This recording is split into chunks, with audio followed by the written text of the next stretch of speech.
G'day everyone. In a minute we'll be starting this live stream called Manageable Mondays. If you're wondering about the dark glasses, solar cutters, they do everything. Shirts, hats, glasses. So bit of a welcome, bit of a shout out there to all the Metro Melbourne folk who are wondering, can I still install solar? Can't give you any definitive answers on that, but we know that we're all in a state of flux here in Victoria, particularly Metro Melbourne, where we're really not sure what the gigs are, what we're allowed to do, and where and when. Though the government keeps bringing updates, and so does the Smart Energy Council. Are in close contact with Solar Victoria and plugging away to get clarification. So yeah, I guess it's kind of a watch this space. All right, well, I think it's time to start. Better take off my shades.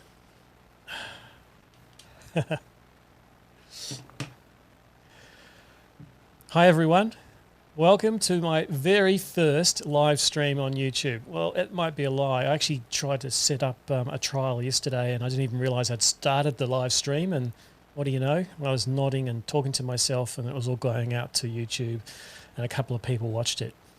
So that's the nature of live streaming. It's pretty hard to know how it's going to go until after you've done it and have a good look back at it. But anyway, so welcome everyone. And as I mentioned before, to those who just turned up, a big shout out to all those Metro Melbourne installers who are in stage 4 lockdown conditions and therefore are having some uncertainty about what they can and can't install.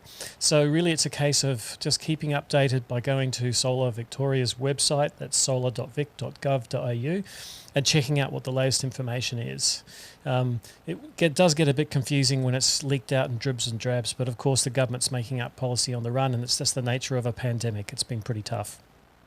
So anyway, it's important to keep safe, keep yourself safe, your workers safe, and the public. So we should comply with all those requests and regulations. But today is not a government health message. Actually, it's going to be about solar and battery storage systems. And I'm going to focus initially on battery systems, because the new battery standard 5139 came out recently and created a lot of confusion. Because it's a new standard, it's replacing some old standards that date back to the 90s, AS 4086 for instance, which was really written in the days of lead acid. It refers to bunding and capture of spillage, etc. It was really written as a best practice guide, I believe by Telstra some decades ago, that got turned into an Australian standard. My involvement with standards is that I've been on the committee EL42, which writes the renewable energy standards, for about 10 years now. So I've been involved in the development of 4777, 5033 and more lately 5139. And in fact, we've got a project right at the moment which is updating 5033. So that's something to watch when the public comment draft comes out, probably early next year. Anyway, so we'll focus very much on the battery standard today and get to grips with some of the technical intricacies. But because this is a live stream, you're welcome to ask questions and I'll do my best to answer them as we go. So I'll start off by kind of giving a bit of a presentation, but happy to pause, cut to other content. So I'm pretty good at explaining stuff, particularly when it comes to a whiteboard and a pen. And what do you know, that's what I've got here. I've got a big sheet of paper and a pen, and we can work through some of those technical issues. So let's have a look at, let's just say, where did I come from? So I live here on a location called Murumura Cooperative Community. I've been here for about 17 years now. This housing co-op was founded back in the 70s, I think 1974.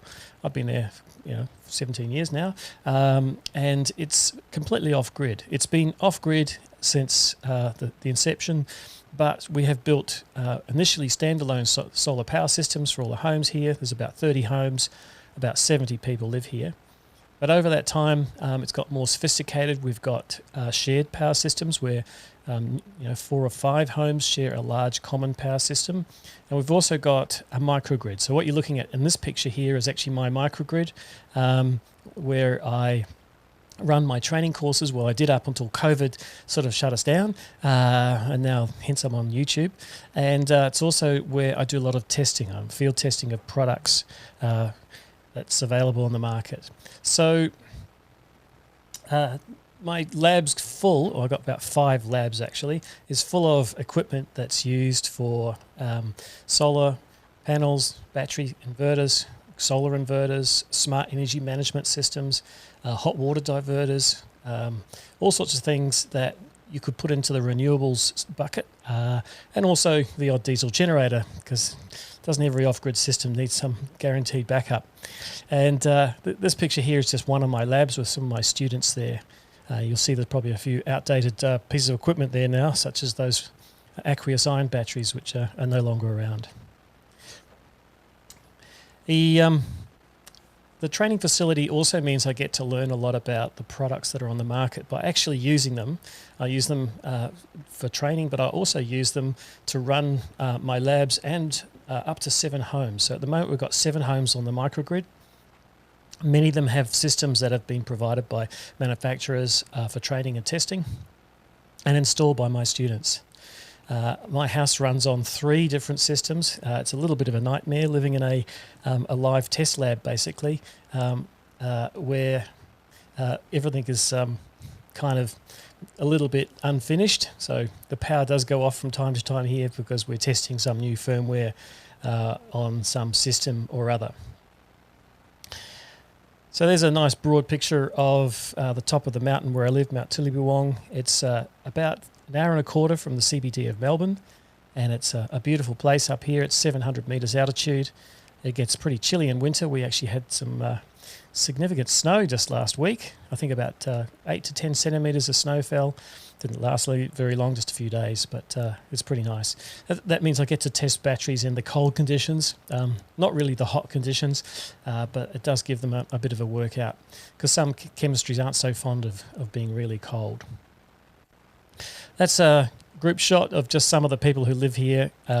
We're not some people think anyone who lives on a housing co-op must be a hippie. We're actually a pretty conventional bunch. We're in what's known as an intentional community, so we choose to live here for no other reason than we want to live here, and it's a common property that we all own and manage together. But it's been a great place for me to raise my family, but also to learn about renewables, because every day I'm out there playing with equipment, understanding about the new products on the market.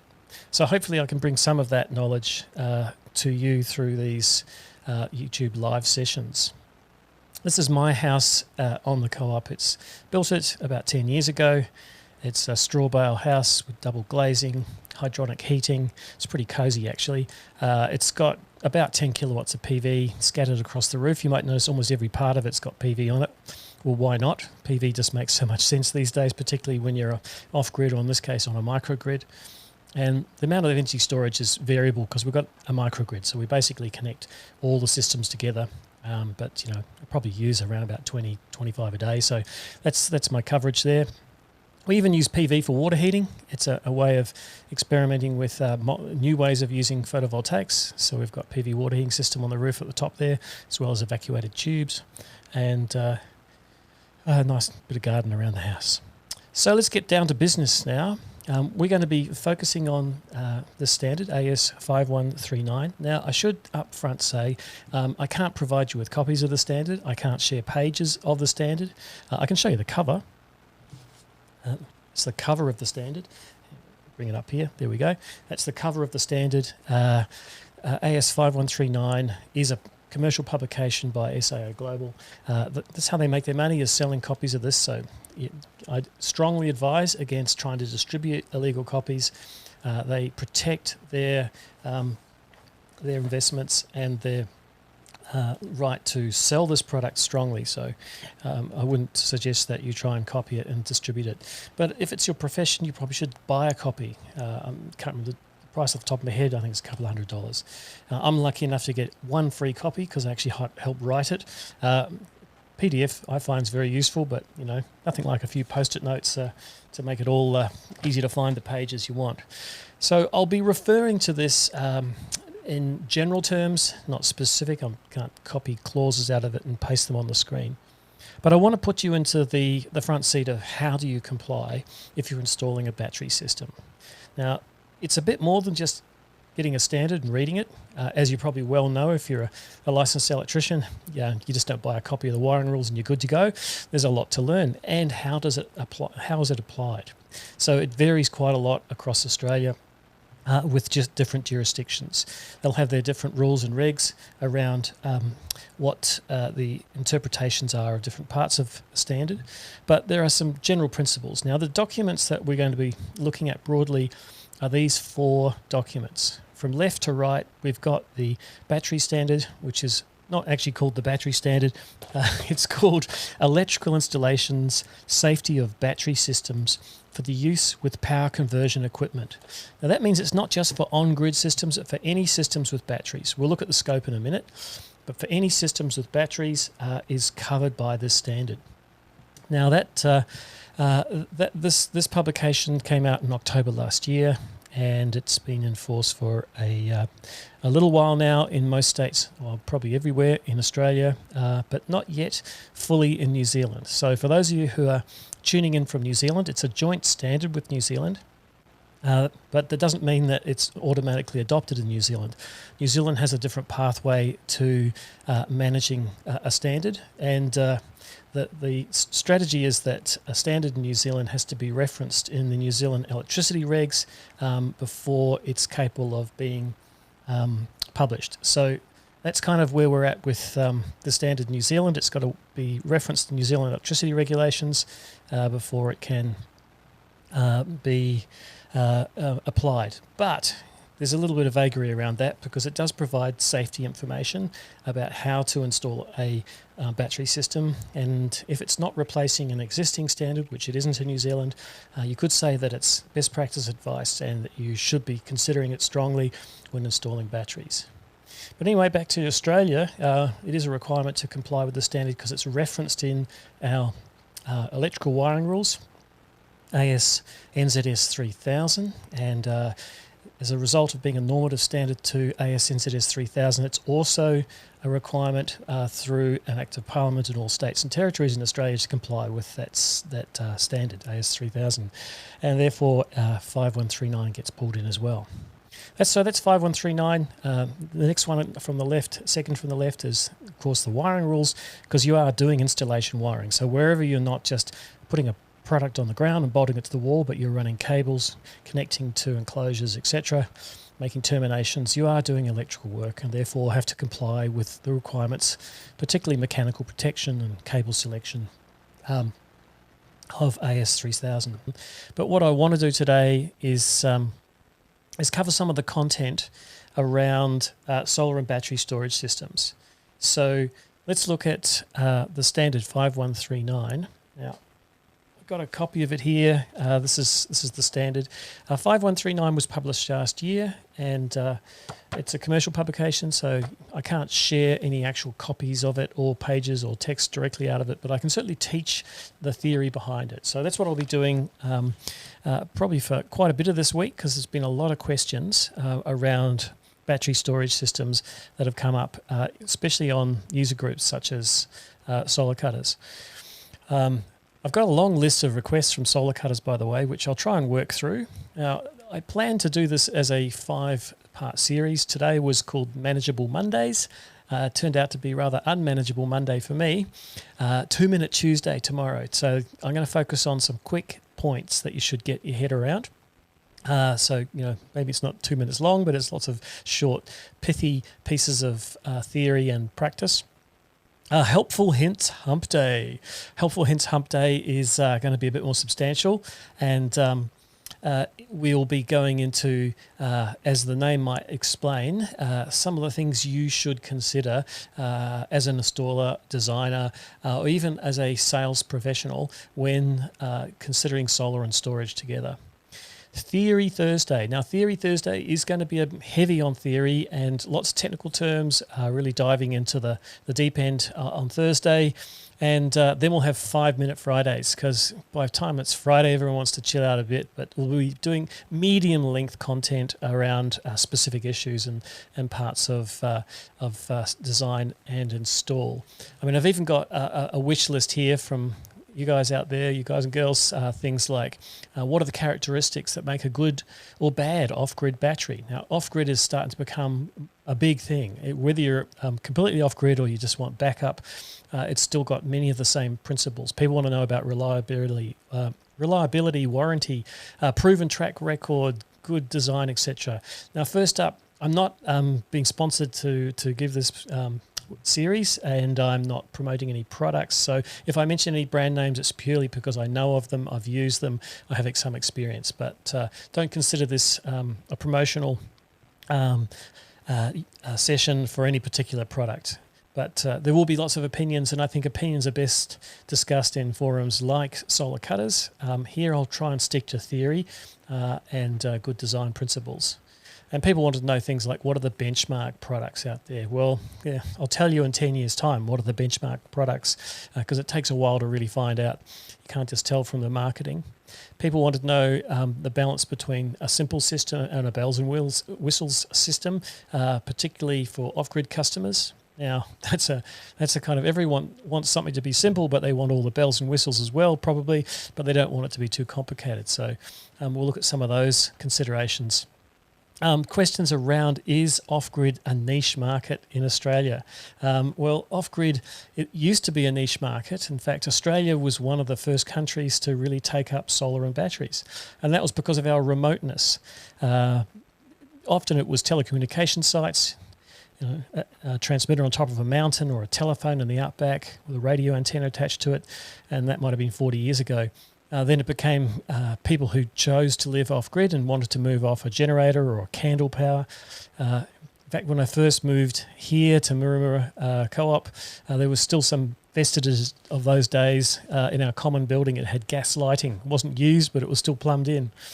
So people started to move towards renewables for price and for reliability and safety. There's going to be constant questions around lead acid versus lithium, because they are two of the main players in off-grid. So we'll look at some of those characteristics. And also, are there any use cases which often lead to early failure? Well, use case is not quite the word. Design failures that lead to, or design problems that lead to early failure of battery systems. Definitely look at some of those. And these are the things to watch for. Is the system correctly specified? Is the customer properly trained to utilise that system? Is it a fit for purpose? All sorts of things we'll cover in that. But for today, I'm going to start on the battery standard 5139 and a little bit of a refresher. Now, some of you may have seen some of this content before, because actually I have been talking about the standard ever since it was just a twinkle in the eyes of people in the Standards Committee. Well, not properly. With the draft being published was when I could actually talk about it, because committees are in confidence, so I can't talk about stuff from in the committee when it's being discussed, but once it's been put into a public draft that is published, that's when we started looking at it.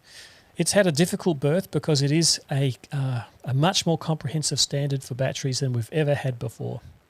So, without further ado, I'll just jump into that and bring up a picture of it. So, here we've got the cover of 5139. Now, 5139, if you're wondering about the numbering system, it's purely incremental. So the next proposal that goes to standards that falls into this sort of rough area, the 5000 series, will be 5140. There you go.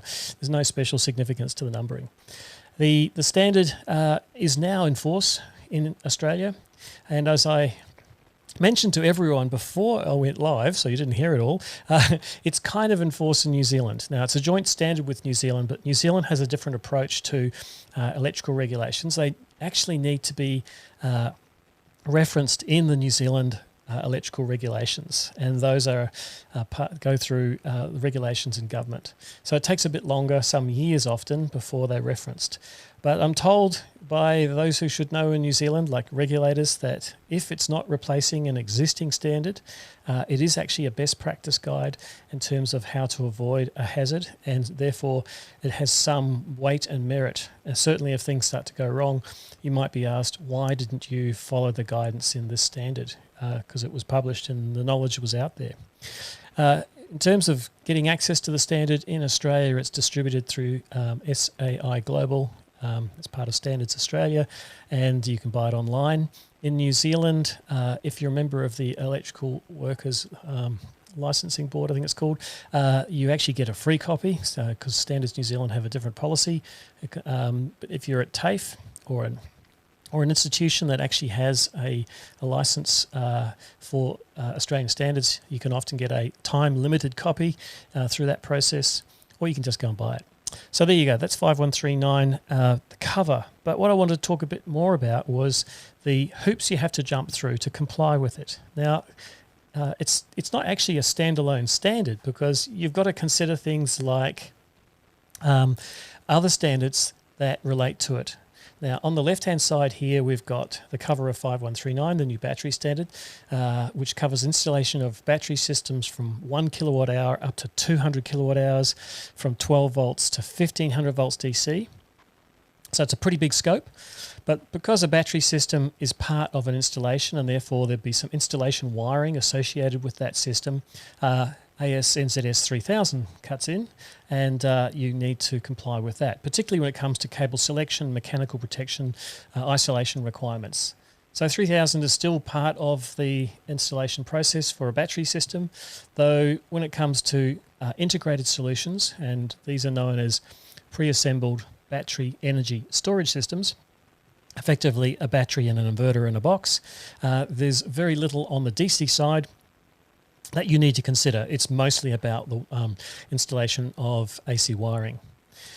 There is an off-grid design standard and install standard. So 4509.1 is the install safety guides installation for off-grid systems. It's actually for standalone power systems. Now, really, any system that can operate independently of the grid is a standalone power system. So it's still applicable, and it's not that old. It was last published in 2009 and 2010 for Part 1 and Part 2. The last document on the right is a little bit of a mongrel, really. It's not actually a standard. It's a collection of other methodologies. In fact, there's 4 methodologies to determine whether a lithium-ion battery system is fit for purpose and is safe. And so it includes references to international standards such as UL 1973, IEC 62619, and a whole bunch of other Australian and New Zealand standards around electrical safety, even down to telecommunications and audio-visual equipment. So what's the purpose of the best practice guide, and why is it even in this presentation? Because it's referenced in the battery standard. So 5139 actually references the best practice guide. So the best practice guide, even though it's not a standard, still needs to be complied with. But since it's not a standard, you can't be tested to it.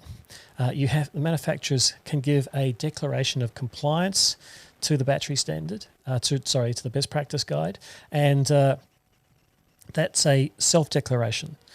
There are 4 methods, I said in the introduction to the best practice guide, and those are will suit different battery types and what sort of tests that they've already passed.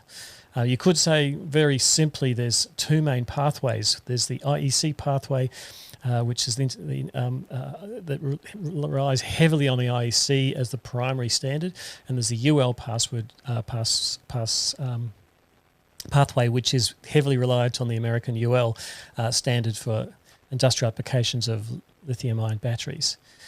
There is another pathway which is a very difficult one, and that is the risk assessment matrix that you need to come up with to map against all of the possible hazards associated with your particular battery system. So that's not a very popular method because it is a lot more difficult. So the best practice guide is actually referenced in the battery standard as a requirement to comply with Section 4 and Section 5 battery installations. Now I'm going to go and explain what those are in a second. I'll come back to sections 4, 5 and actually 6 in a second. But just to remind you about the scope of the standard, I'll bring that up. The scope of the standard is that it covers batteries with a nominal voltage from 12 to 1500 volts connected to power conditioning equipment. Now that means it might be an inverter, it might be a maximum power point tracking charge controller, it might be a variable speed pump drive. It could be all sorts of things. Anything that modifies voltage, frequency or current is considered to be PCE. It only applies to rechargeable cells and with a capacity of 1 to 200 kilowatt hours.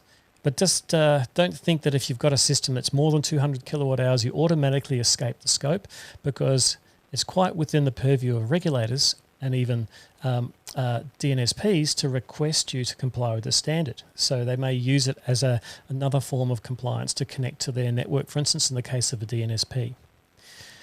Some are exempt: critical power systems such as lifts and hospitals, telecommunication sites, electric vehicles. Now, electric vehicles, people often go, hang on, that doesn't make sense. You're telling me it's really difficult to put a battery in my garage, but I can park my car in my garage and it might be an electric vehicle. Now, the reason for that is because there is a standard, a product standard for electric vehicles. We don't yet have product standards for lithium-ion batteries or other types of batteries.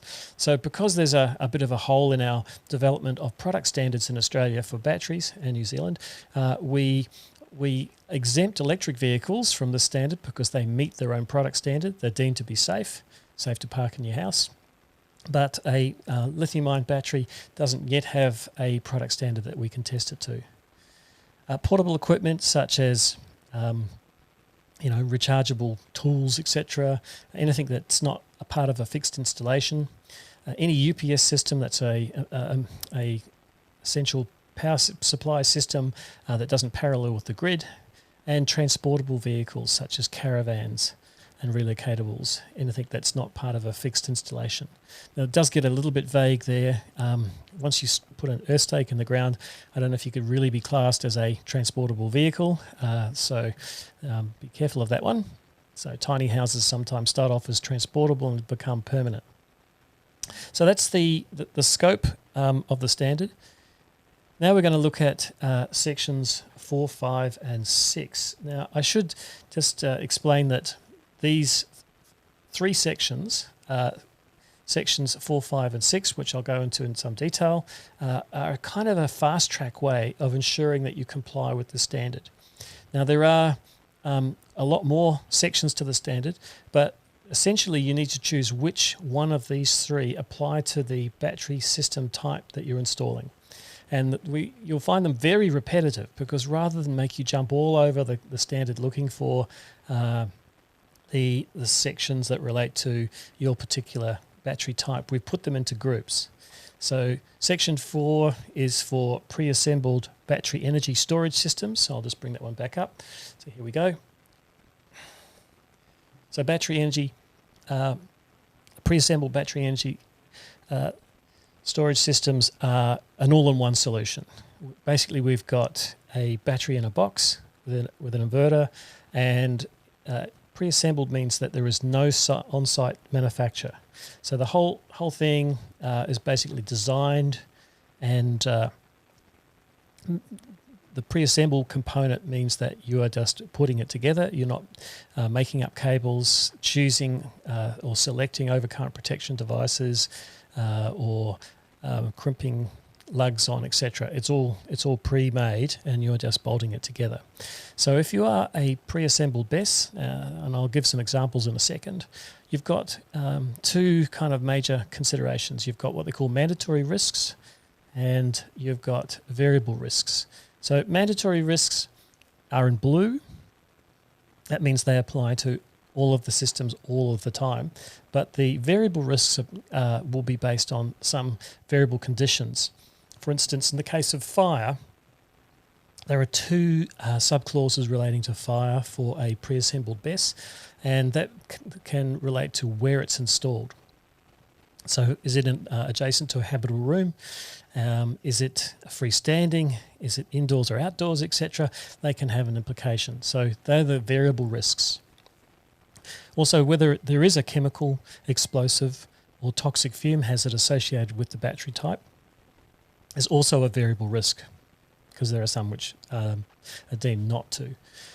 The second category, which is section 5, is pre-assembled battery systems. Now, pre-assembled battery systems, you know, so I've dropped the word energy storage battery system. I've dropped the ES bit.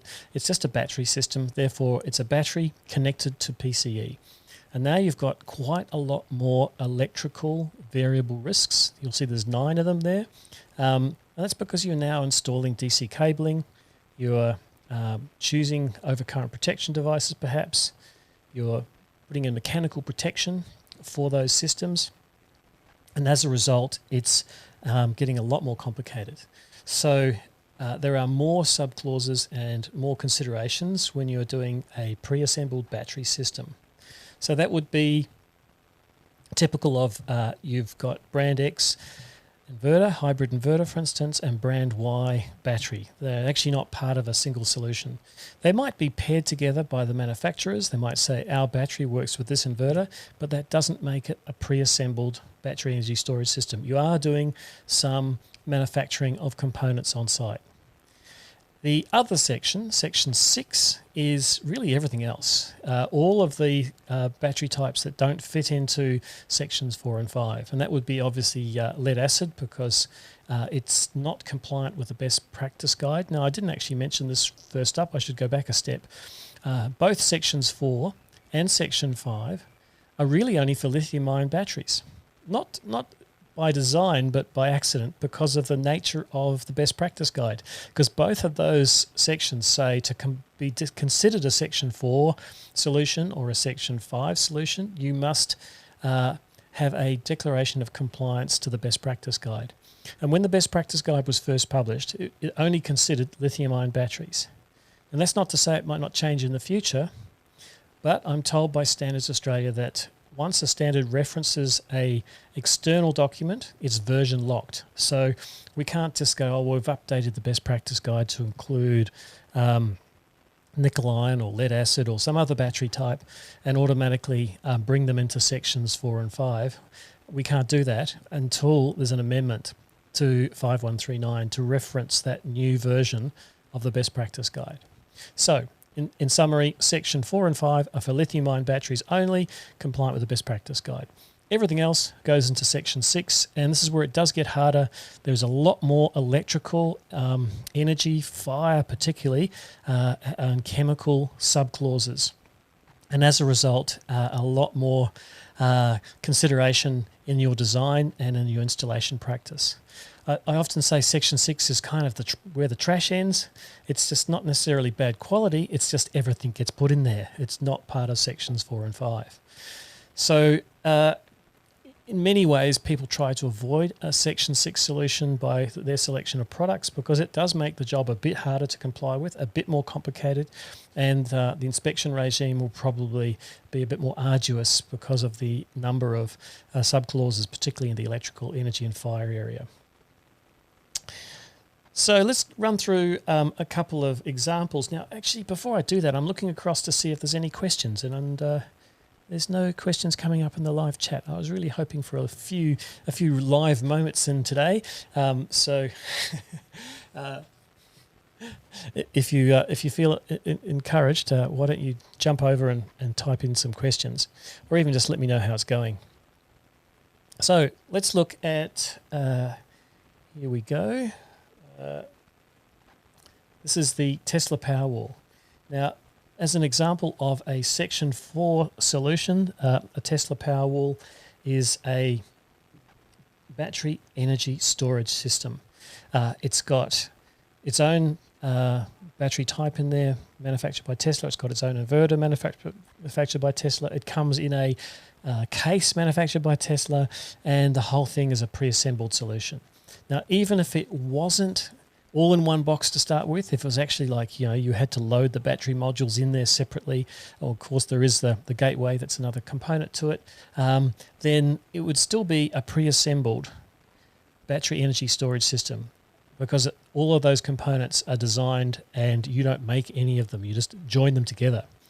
So as long as you're not making up any cables on the battery energy storage system, it's a pre-assembled solution. Of course, your AC side is just part of your installation work. Thanks, everyone. I see some comments coming back.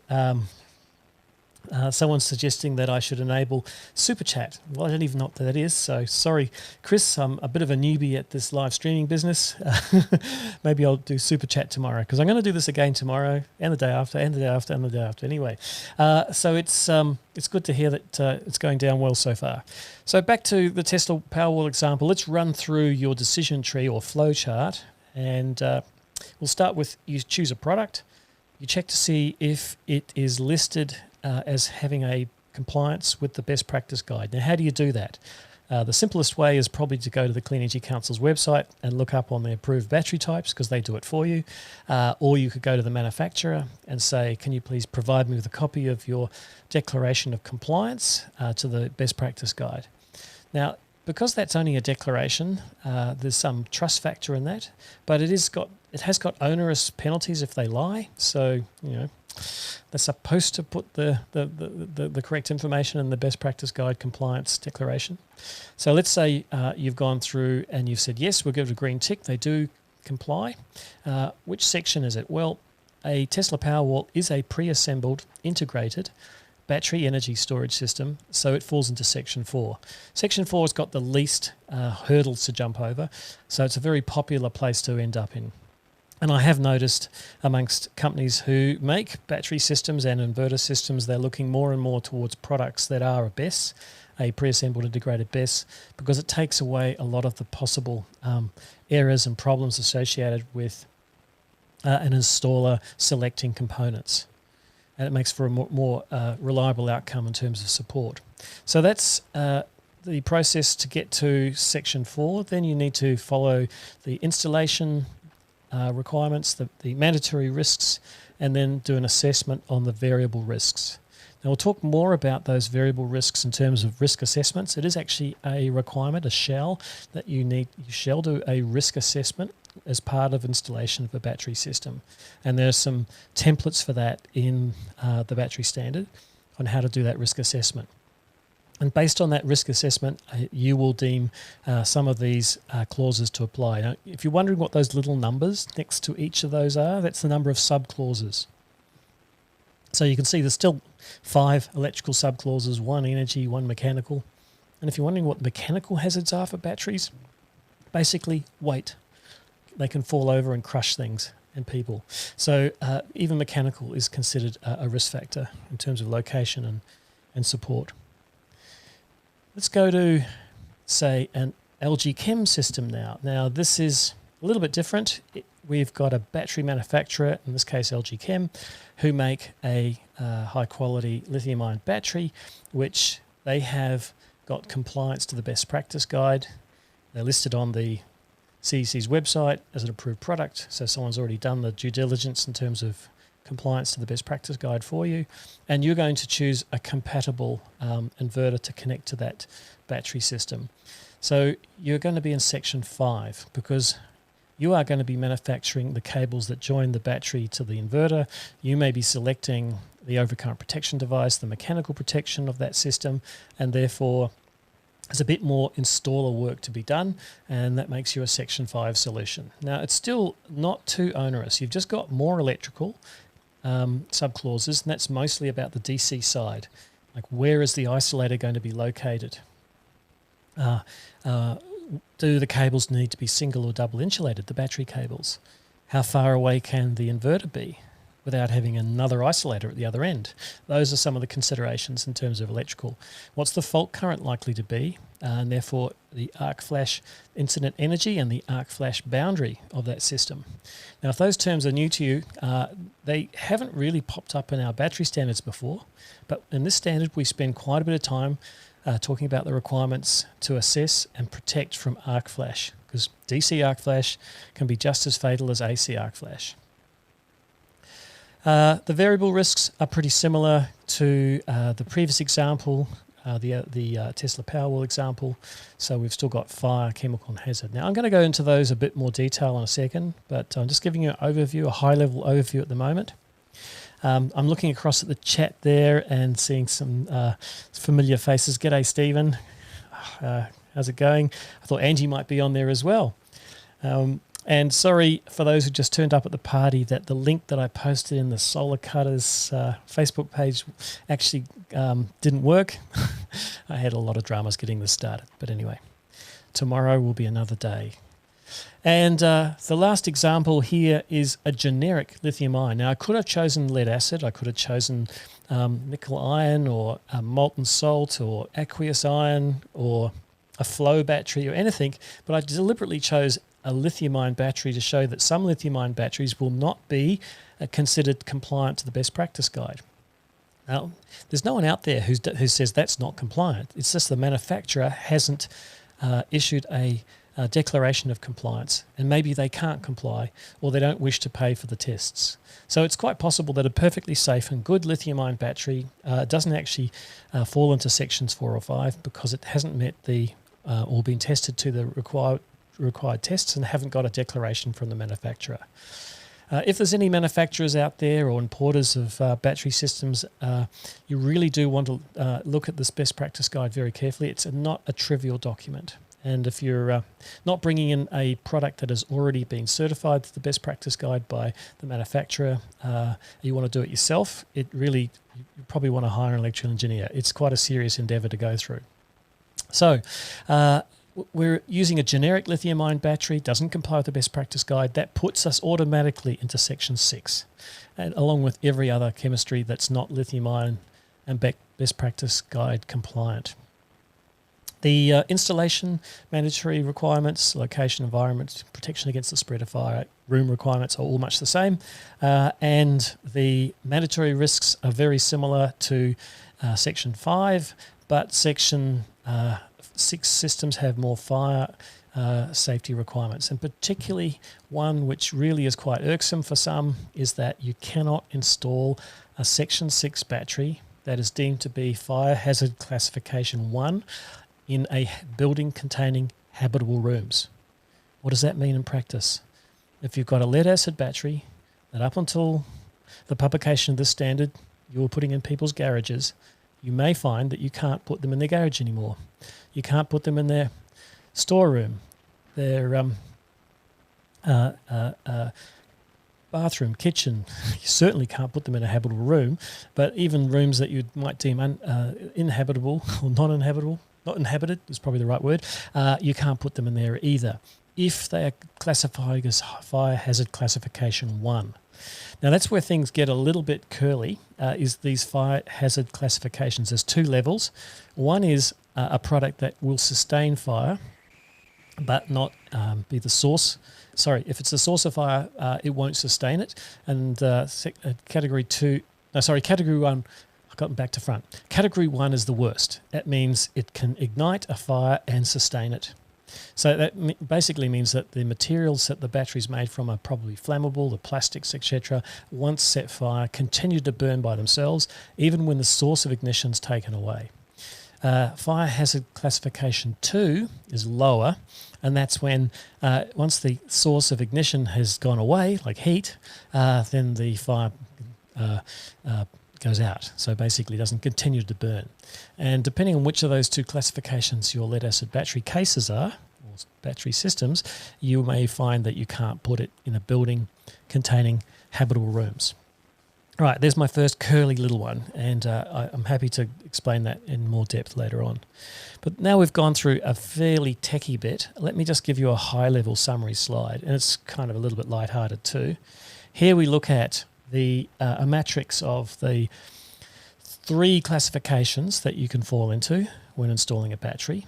Section 4, a pre-assembled integrated BESS. Section 5, a pre-assembled battery system, and both of those currently will have to be lithium-ion batteries because they have to comply with the best practice guide, and section 6, everything else. So inside a habitable room, none of them can be installed inside a habitable room. People are often, pointing to pictures on marketing material from overseas of a beautiful, probably very safe battery system in someone's lounge room. No, you can't do it. If it's a permanently installed battery system, can't go in a lounge room, can't go in a kitchen, a bathroom, a bedroom. There's actually a list of rooms that you cannot install a battery system, but it's not truly exhaustive. It just really refers to a habitable room, and that may vary. For instance, you might think the garage is not a habitable room, but the teenager sleeps out there. So somehow it's been converted into a habitable room. But probably garages generally are suitable as a non-habitable room, and storerooms, utility rooms, somewhere that people don't sit. And the principle behind it is it's somewhere that you are unlikely to be trapped if there is an event associated with that battery. So if you've fallen asleep on the couch and your battery catches fire, that's a risk factor. That's a high risk factor. But if it's a garage that you just move in and out of once you get out of your car, etc., that's not such a risk. Now I see Chris has just noticed that a 90 kilowatt hour battery in a car is okay. Yeah, exclamation mark, Chris. I think there's probably going to be an interesting phenomena when we get a standard for vehicle to grid, because suddenly because we don't have one at the moment, so you can't really do it legally. But once we do have that standard, you'll be able to plug your 90 kilowatt hour car into your home and run your home, and that car won't have to comply with that standard. 5139. Quentin has asked about, can you please define how close the bunker can be to the house? Is it a separate shed just outside the habitable roof area, say 0.5 of a metre past the end of the garage? Okay, I'll explain that with this slide because I haven't got down to the bunker bit, and that was really slightly tongue-in-cheek. Can you put them under floors of habitable rooms? Well, sections 4 and 5 are yes, but not if it's a section 6 battery. Can you put it inside a garage, an attached garage? Yes for 4 and 5, but no for section 6. And there is a little bit of a wiggle room there. If the battery is a lead-acid battery that has a fire hazard, well, actually not just lead-acid, but if the section 6 battery has casing that is classified as V0, which means non-combustible, it doesn't sustain fire, then it can go inside a building containing habitable rooms. It just can't go in a habitable room. And V0 is not a well understood characteristic. So if you are choosing a lead-acid battery or similar, that's a section 6 solution. You might check with the manufacturer, does it have V0 classification for combustibility of typically the case. Then we get to the bunker thing. This was partly a joke, but in practice it means once you're more than 300 millimetres, so it's not half a metre, Quentin, it's only 300 millimetres from a wall, then you're deemed to be outside the building. In fact, if there's a habitable room on the other side of that wall, you're not even required to install a fire barrier between it, or what's technically called a protection against the spread of fire. So getting 300 mils away from the wall does get you out of that danger zone and some of the requirements associated with that. So that's a little summary slide on suitable locations. Right, how are you going, everyone? We've got 12 people online. I think we had more people waiting before, but I started the wrong stream. So you will be able to watch this after the event, so you could share it with those who missed out because of my mistake. So going back to my little presentation here, overcurrent protection. These are some of the changes I tried to focus on. So I'm not doing a really comprehensive survey of the standard, just some of the key things you need to consider. So previously in the old standard 4086, we required a battery system to have overcurrent protection and isolation. They didn't have to be ganged, and they didn't have to be a single product. But now we actually require ganging of overcurrent protection. So if any one side trips, the other one trips with it. So it double pole basically, but you still can separate isolation and overcurrent protection. So you may have a double poled overcurrent protection device backed up with an isolation device as well. In practice, most people would just use a suitably rated circuit breaker because it's cheaper. Now, I'm introducing some new terms here, DVC-B and DVC-C. We started talking about these some years ago. They relate back to the IEC, the International Electrotech Commission, have a safety matrix for electricity. And basically, what's the shock hazard for AC, DC in different environments, whether it's wet, dry. Material calcification due to deficiency of CD73 is a rare genetic disorder that causes Thank you, Siri. Thank you for trying to help me there. And joints of the hand. Always remember to put Siri on sleep when you're trying to do a presentation with a phone. Better not say her name again or she'll pop up. Anyway, back to DVCs. So the IEC came up with this safety matrix for risk of electric shock. So, and it, in a way, is replacing and starting to replace in our standards in Australia the old ELV, LV demarcation for both electrical work and what's deemed to be a high risk or low risk. So in AS3000, ASNZS 3000, we talk about LV and ELV systems, and ELV in the DC world goes up to 120 volts. And once you go up 120, you're in the LV world. Therefore, it's licensed electrical work, double insulation, higher levels of mechanical protection. It's basically deemed to be a potential electric shock hazardous risk. But the reality is that in a wet environment, even 35 volts and above is deemed to be hazardous in the IEC's eyes. So we've got a matrix now of wet, damp and dry, AC and DC, and different voltage levels. So all of those are DVCs.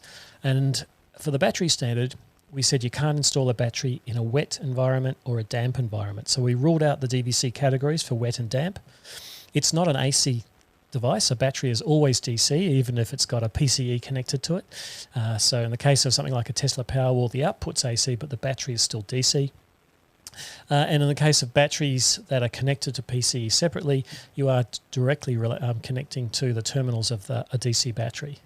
So we deemed anything over 60 volts for more than 0.2 of a second under any operating conditions to be DVC-B, and anything over 120 volts to be DVC-C. DVC-A, below 60 volts, is equivalent to the old ELV. DVC-B and C, so anything over 60 volts for more than 0.2 of a second under any operating conditions, that's like float charge or equalization charge, of a battery system, is now licensed electrical work. So it really is a big change in terms of who can work on a battery system. For most 48 volt systems, you won't trigger the category DVC-B, you might think, because most 48 volt battery systems, and that's a bit of a lead acid term, are below 60 volts. But remember, lithium batteries don't use 2 volt cells, they use 3.6, 3.7, 3.3, 4.2, and they string them together to get approximately 50 volts or so. And so you'll find that with some chemistries, they may go to 60 volts or just under. And so you should check with the manufacturer what is the highest operating voltage of that lithium-ion battery. And that will have implications not just in terms of whether it's licensed work, but the type of protection required, the location, etc. Thanks for the comments there. Thanks, Joel. I'm just having a quick scan to see how it's all going for everyone. So DVC B and C, you might think, well, I've got a lithium-ion battery. It doesn't go over 60 volts. It's DVC A. Now, it gets a little more complicated, and I'll come to this slide in a second when you connect it to power conditioning equipment and the type of isolation in that equipment. But we'll come to that in the next slide. Overcurrent protection requirements have been specified on IP ratings. So if you've got a battery isolator and overcurrent protection device, indoors it's got to be IP23, outdoors IP56.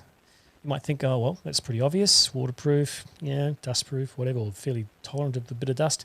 But actually IP23 would probably rule out most of the existing rat traps. So just check with your, when I say rat traps, for those who are not familiar with the jargon, HRC fuse switches, to be technically correct, are they IP23? So if they're not, you can't use them.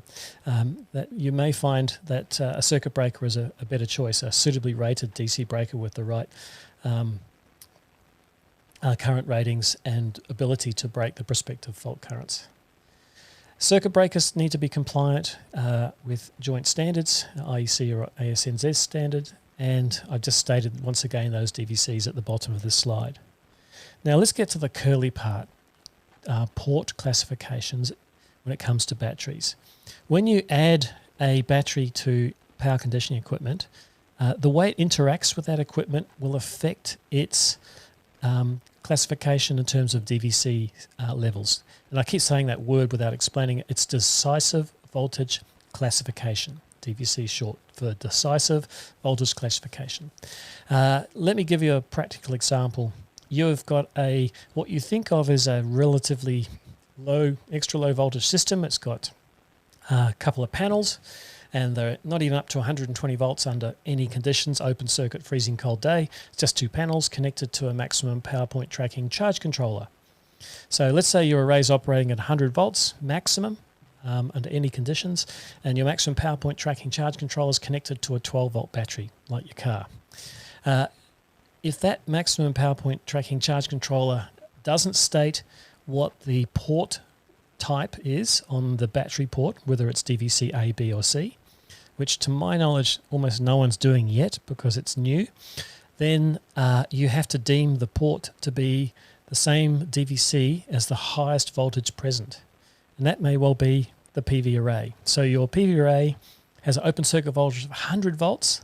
Even though your battery is 12 volts, you're now a DVC-B battery system. So your little 12 volt battery becomes licensed electrical work because of the lack of a port classification, or as a result of the product, and as a result of the product not being able to meet that classification because it doesn't have isolation.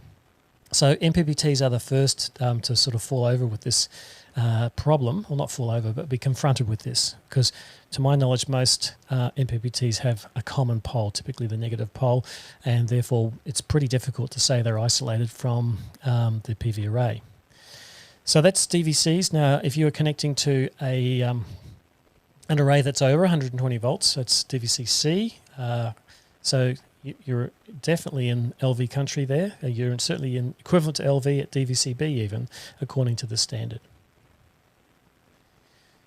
So how are we going? I'm looking for any more questions and comments.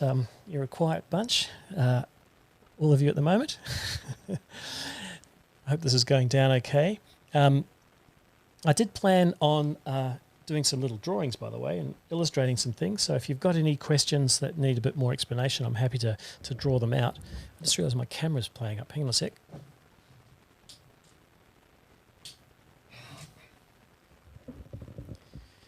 I'm not normally this disorganised. Normally everything runs like clockwork with me, but today is not my day. So here we go. Got a focus back on my camera. That's looking much better. And if you're wondering what this funky looking shirt is, Solar Cutters, big ups to Solar Cutters for supporting the industry in all sorts of ways. It's just a Facebook group basically, and a whole bunch of, you could say, very enthusiastic and helpful installers out there who are part of that community. So it's become a community. And yeah, even a bit of merchandise. I did get sponsored because they gave me a pair of sunnies. Look, see. All right, back to the theory, because I had to just have a pause then because it's getting a bit heavy at this point because we're going into arc flash territory.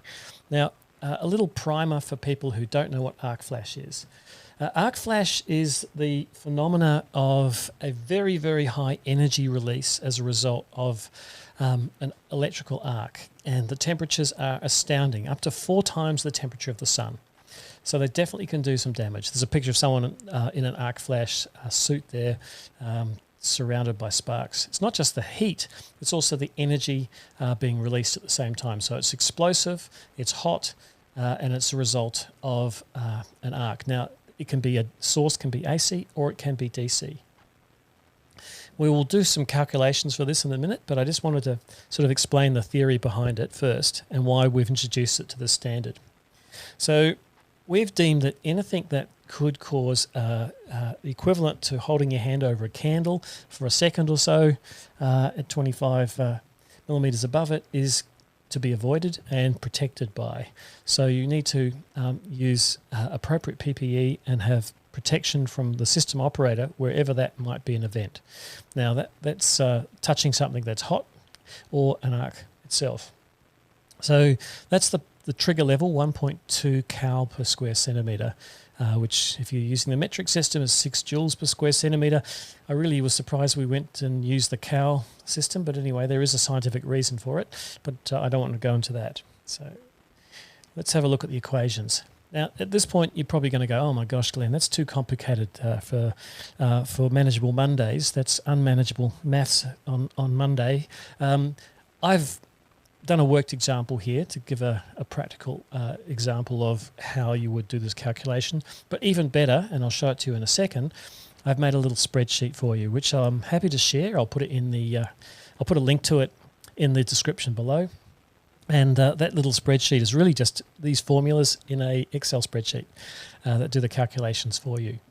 Now, the requirement, it's a shell. You shall calculate the arc flash incident energy.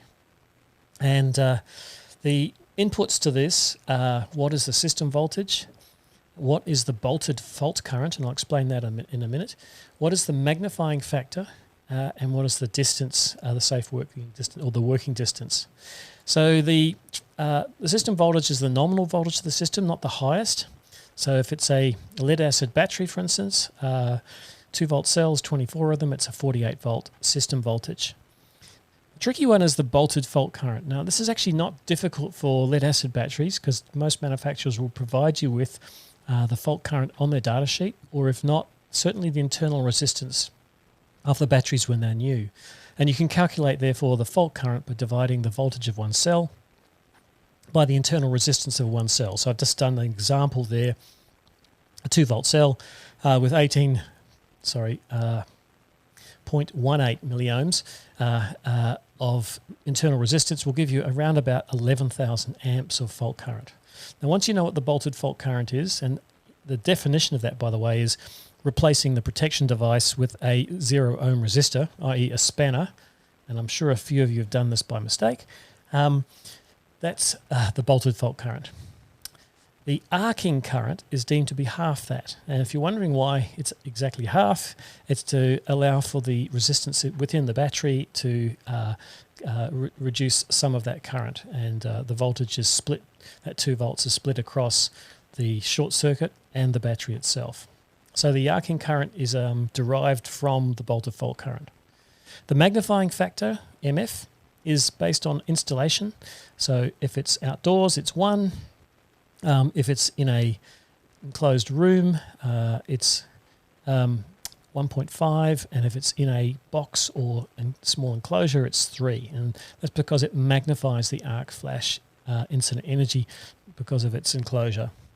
So once you've got those key pieces of information and the working distance, which is by default deemed to be 45 centimetres, arm's length basically. Hopefully we've all got 45 centimetre long arms.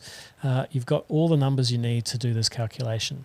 And in a minute, I'll show you what you're going to do with this calculation. So I'm going to cut across now to my laptop. There we go.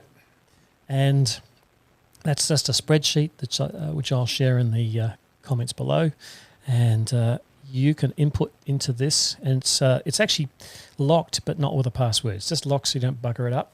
You can only change the cells that you're supposed to.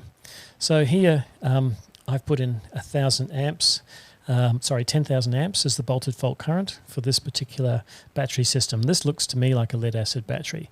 So it's a 48 volt, 1,000 amp hour short circuit, 10,000 amps short circuit lead acid battery. It's in a battery enclosure, so it's got a magnifying factor of 3, And I'll explain this in more detail. The arcing time is deemed to be 2 seconds. Now that's because if you're just building a string of cells together with no intercell or interstring overcurrent protection, you're told to use 2 seconds as the arcing time. So you put those in there, and the result is a arc flash incident energy of 7.1. That's pretty serious. It's nearly 8. It's nearly major. You're certainly up into the face shield, gloves, ear protection, eye protection, full length pants, long sleeve shirt, gloves. It's a lot of protection at this point. Probably looks like most people who are being COVID tested in Melbourne. That sort of protective equipment, but not plastic. And that's a fairly high level. So working with that sort of equipment on is pretty uncomfortable. You also need to calculate the arc flash incident boundary.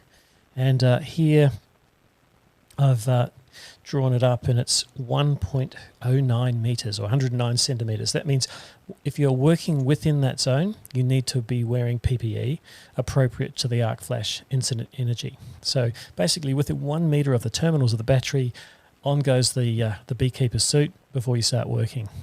So that's something that you probably want to avoid. Now, how can you avoid it when you're installing this battery system? It's a lead acid battery, and it's got 1,000 amp hours of fault current. Sorry, I keep saying amp hours. 10,000 amps of fault current. How do you get that arc flash incident energy down? Well, the easy way is to put interstring or intercell overcurrent protection. Once you put in a fuse, basically, within the string, and you could do it at the midpoint, you reduce the arcing time to, the example is given 0.1 of a second, but you can look this up in the table for your protection device. It'll give a current time series, and you can find out what the arcing time is. And in this case, it's 0.1 of a second. And that suddenly brings us into the green zone, 0.4. Look at what a change that makes. So no interstring or intercell overcurrent protection. Our incident energy 7 cal. We put in that fuse, it's 0.1, and I'll put it in over here as well. So we've massively reduced our risk with simply putting a fuse in. So that's a strategy that is good for lots of reasons. It's just often good design principle, and if you've got a multi-string system, you have to do it, and I'll come to that later. All right, so yeah, a quiet bunch out there, no more questions. Okay, I'll keep chuffing on. So back to, there's the arc flash boundary calculation, by the way. It's a little more complicated because you've got to use a square root. It's about the only difference. A little bit more complicated than doing the arc flash incident energy calculation. But like I said, you can use a spreadsheet like this to do it, or you can do it by just the formula that's published in the standard. So mitigation, how are you going to mitigate against this problem? Good design, interstring overcurrent protection, intercell overcurrent protection even. All of these things can help mitigate against arc flash incident energy. And when you're getting up to bigger systems, these levels get very high without that interstring protection. And incidentally, if you're over 60 volts, you do need to have a safe means of working on that system. So that means you're probably going to put a midpoint string isolation device, which might as well be a fuse that you can remove when you're working on this system, and will also provide you with that interstring overcurrent protection. All right, we're going to leave arc faults behind now and go on to fire rating. Fire rating and protection against the spread of fire. And I should point out, thanks Laurie for giving me a poke there. If you thought that calculation was complicated, there's software that does this as well. Any of those people out there who use our software, Solar Plus, it's built into Solar Plus. It already does the arc flash calculations for you. So that's another easy win, is use good software like Solar Plus to do all the hard lifting for you to calculate these numbers. So Fire rating. Now, if you're looking at the standard, it talks about protection against the spread of fire if there is a habitable room adjacent, and that means on the other side of the wall. And that protection, I'll go into what it consists of in a second, but quite a few people have suggested, why don't I just put my battery system in a fire-rated cabinet? Wouldn't that solve the problem? Well, unfortunately, no. It's not considered in the standard, and even if it was tested to a fire fire safety level such as AS 1530.1, it still wouldn't comply because there's clearances required around your product. So once you put it in a box, the box itself becomes part of the product effectively, and therefore you've got an exclusion zone around that box. So what materials can you use? Here we've got a range of materials that are listed in the standard. We've got brick or masonry, concrete, ceramic or terracotta tiles, compressed cement sheeting, and any material that is rated to the standard AS 1530.1. So it's a fire resistance level compliance. Now, there's not a lot of products that actually attest to that, but funnily enough, I believe Colorbond is. And I'm not sure if that was the intent of that clause. I think they were really intending it to be about the composite of the wall, not just the surface of it. But anyway, but in practice, what most people are using is compressed cement sheeting if the wall isn't already concrete, brick or masonry, or ceramic or terracotta tiles. That seems to be the easiest way to do it. I've done it here at the lab. It wasn't actually me who did it. I just pointed and said, that's where it goes. But sorry, Anne. And there was quite a bit of building work associated with putting up that cement sheeting. So it does add quite a bit of cost. But if you can avoid putting a battery system on a wall that adjoins a habitable room, you won't have to put up that spread of fire, protection against the spread of fire barrier. So that's something to consider. Stephen, he says, I like how there is no thickness of the cement sheet. You're right, Stephen. Being a new standard, it's actually it's full of little gotchas. Things like it says cement sheeting, but it might be 0.0001 mil thick, which wouldn't do much probably. So it just assumes that you know what we mean, which isn't good enough for a standard. So I imagine in the next update of the standard, or certainly the next amendment, there will be a few more improvements to these clauses to better specify what the intent was. Going forward to other considerations, bunding. Now, bunding is something that you do to capture a spillage. And if it's fuel, you've got to bund around fuel storage over a certain volume. In the case of batteries, it's always been in the old battery standard because it was written for flooded lead-acid batteries, which almost universally fail by cracking and dropping all their liquid out, to capture that liquid. Because it's deemed to be a hazardous or toxic material, you've got to capture it. And in the case of some battery systems, it's not a cell, it's the whole battery. I've given an example here of the RedFlow. I've got a couple of these lovely batteries here at my lab. They're quite big, 250 kilos, and there's probably about 100 and something kilos worth of liquid inside them. You need to have bunding for that. But fortunately, some of the manufacturers have integrated bunding into their product, including RedFlow, by the way, with their Z-cell case. And so they can capture, so the case of this particular flow battery captures the leakage from the top unit. And if you were to install a system that didn't have internal capture, then you would need to put some bunding around it. And that's probably, effectively putting the battery in a bucket. That's how a lot of the lead-acid battery manufacturers do it these days. Is they have a double-walled battery case. The outside wall is the bunding, and the inside is the cell.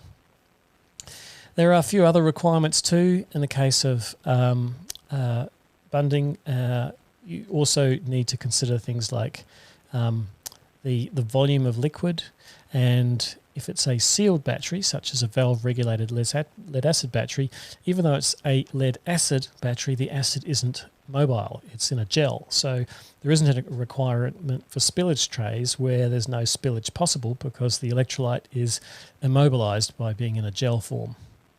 And there are actually some battery, in fact, there's a non-flow zinc bromine battery being developed in Sydney at the moment. So that's something to watch, gel ion. So they don't actually have to capture any liquid. Other minor point, no equipment above batteries where they vent corrosive gases. So I particularly chose this one as an example. It's not just about explosive gases. A zinc bromine battery, bromine is mildly corrosive, so you can't have metallic equipment above it. So you've got to check with the manufacturer. They'll tell you these things in their installation guidelines. You don't want it rusting out your inverter. And here we go. Risk assessment. I said risk assessment was a new part of our standard. So our previous battery standards didn't actually require a mandatory risk assessment, even though your state-based occupational health and safety legislation may require it. We've been much more specific about the requirements for battery systems, and there's a template for that in this document. Incidentally, I'm sure Laurie's going to plug me on this one, that Solar Plus can help with this as well, with the risk assessment, because it asks you a bunch of questions which it uses to form the documentation associated with your installation. If you want to know what PPE looks like, this is an example of different levels of PPE. Now remember, my worked example a few slides back was for a 10,000 amp short circuit 48 volt lead acid battery, which would be typical of a 10,000 amp hour lead acid sealed cell. And it came out at 7.9 cal, let's call it 8. If you get to 8 cal, you're in that middle column, you're category 2.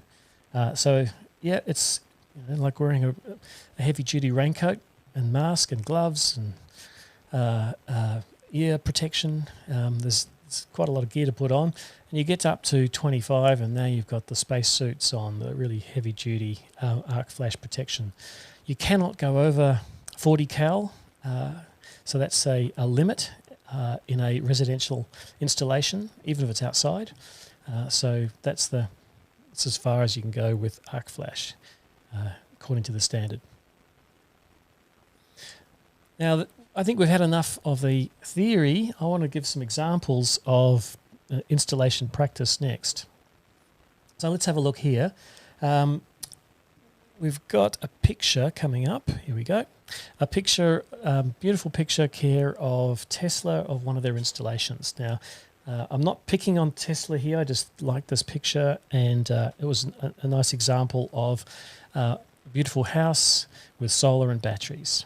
And this is what customers expect when you install a residential hybrid system. It looks great, and it saves them some money and gives them maybe backup as well.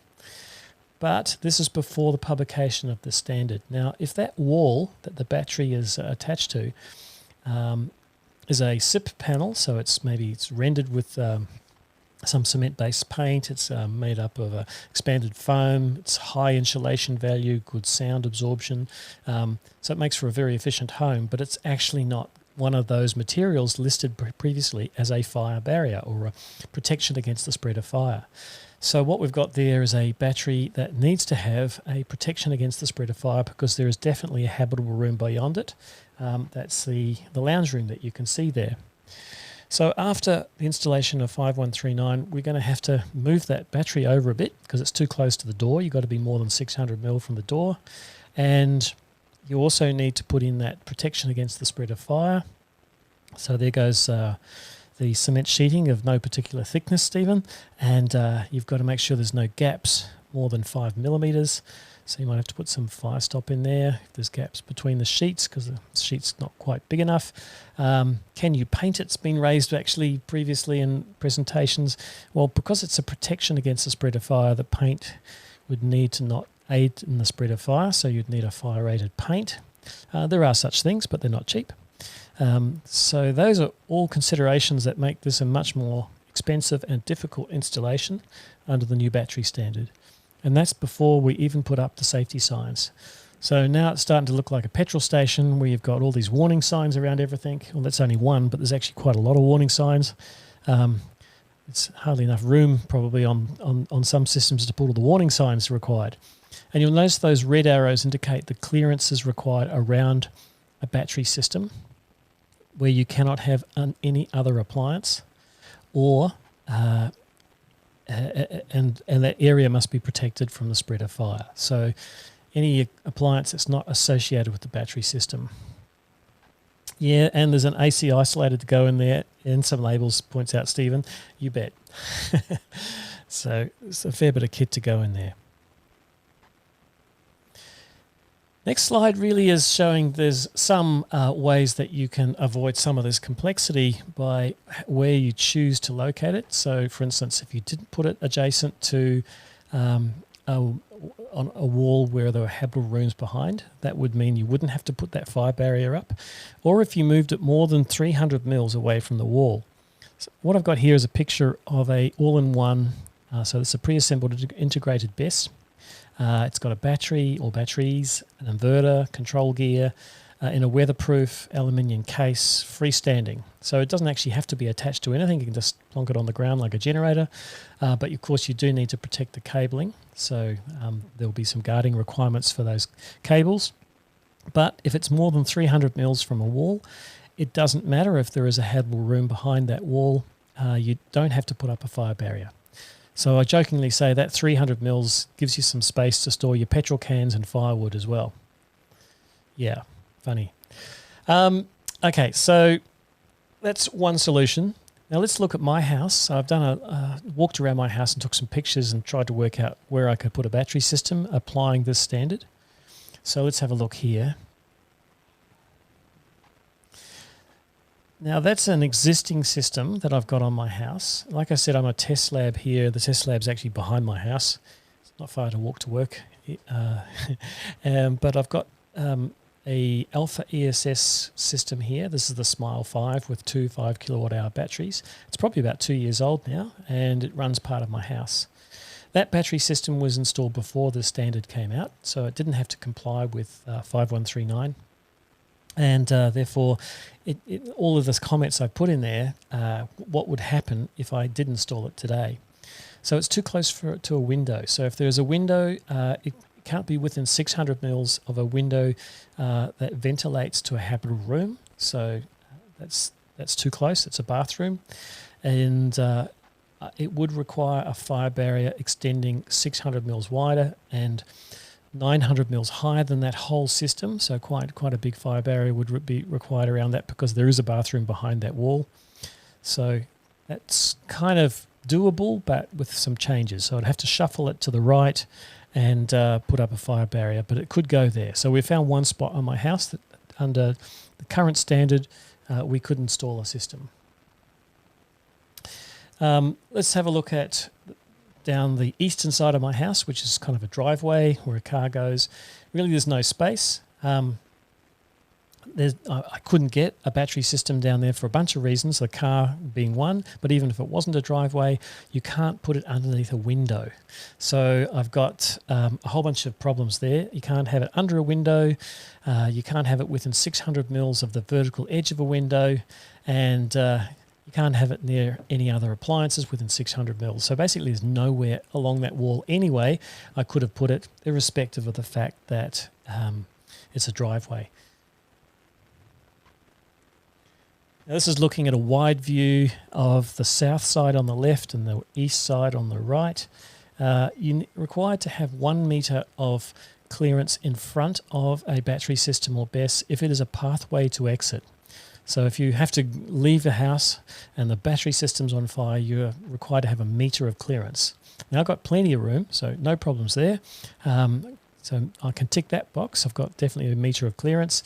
But if that was a typical modern house on a small block where the house basically fills the whole block up, it might be difficult to get 1 metre of clearance. So that's another consideration. You really are going to be walking around the house with a tape measure trying to work out where to put it. This is at the other end of that wall, so down the western end of the wall where there's gas bottles, hot water service, actually some more inverters. Can't put it near any of that equipment because they're deemed to be other appliances, not associated with the battery system. So that's still being revised, or not revised, refined what that means. So it's being interpreted in different ways. It seems that in some inspectors' minds, it's if the inverter isn't directly associated with the product, it can't be connected within 600 mils or located within 600 mils. But certainly a hot water service, a gas bottle, or a gas bottle always because of the AS3000 requirements, or an air conditioning unit, etc. So we can't put it on the south side of the house at all. It's just windows, appliances and doorways. What about the western side of the house? Once again, there are windows. So I've got some spots down the western side, but then I've got the problem of exposure to the western sun. So western sun, if the battery system, the manufacturer says do not install in direct sunlight, the western side of the house wouldn't be a great choice anyway. There's another view of the western side of the house looking from the north, and as you can see, there's plenty of room, so we've got enough clearance to walk down the side of the house, but there's not many locations that wouldn't be in full sun. So I think I've kind of just about ruled out the western side. So I've ruled out the southern side, the western side, the eastern side, except for one spot where there's an existing system, the Alpha ESS. So let's go around to the north side, and hopefully I can find a spot there. Nothing to see here. It's all windows, and that's often the case with in the southern hemisphere with the north side of a home. It's kind of the living area where you want the sun to shine in. So there's lots of windows and doorways and probably decks and things like that. So really there's nowhere I could put a battery system on this part of the house. So that this little experiment by me just to apply the standard shows how difficult it is to actually find a location that's suitable for a battery system when you consider all the exclusion zones. Now, I could have moved it 300 mils away from the house and freestanding or sort of battery system. That could have allowed me to put it in some more locations. I could have put it in a dedicated building in the garden, so like a small shed or something. Or I may have been able to find somewhere inside the house that was a utility room that would be suitable. And I do have a utility room, but there is a habitable room behind it, so I would have to put a fire barrier up where it adjoins a habitable room. So, yep, it does raise some tricky problems. Incidentally, you might think, what about the roof, Glenn? Could you put it on the roof? Because I can see you've got an air conditioner stuck up there under the eave. It says that you cannot install a battery system on a roof unless it's specifically designed. Now, that's the wording, and it's a little bit ambiguous. What, the roof's designed or the battery's designed to go on the roof? It doesn't say. So I guess the intent there is loading of weight. It's a point load. Often batteries are very heavy, but not all batteries are heavy. Your in-phase ACBs aren't that heavy, but they're not suitable for being outdoors. There are some products which actually have integrated batteries behind the panels. But generally, that's an LED lighting rig. Who knows? But the future may hold. But can you install them on the roof? It's yet to be fully defined, but I suspect if you did have a strong enough roof and you did have a system that was suitable for being mounted or designed to be mounted on the roof, you could. But why would you? Well, now you see it. There's not many spaces I could put a battery, so it might make the roof more attractive. Now, we've been going for, actually I've been going for more than an hour and 20 minutes because I had a really bumpy start to this live stream, and I'm sure some of you probably want to go and do something else for a change rather than listen to me rabbit on. But I will come back to this content tomorrow at 3 o'clock, and I'll send the working link back out to the Solar Cutters Facebook group, and hopefully I won't have all my hiccups when I start the stream. But please come with some questions, and let's make it a bit more interactive, because I really love it when you ask me stuff and I have to kind of explain live what's up. So yeah, I'm getting a few thank yous there. Thanks, Chris. Thanks for everyone who attended. And by the way, if you're not familiar with live streams, it gets saved and you can share it and view it later on. I'll probably do an edit of this and just cut out some of the little hiccups in it and upload that as well. But yep, I'll be back. Incidentally, I'm doing this because I know so many of my fellow solar industry people in Metro Melbourne are in lockdown and also finding it difficult to work because of the stage 4 restrictions and the ambiguity around what you're allowed to do and what you're not allowed to do.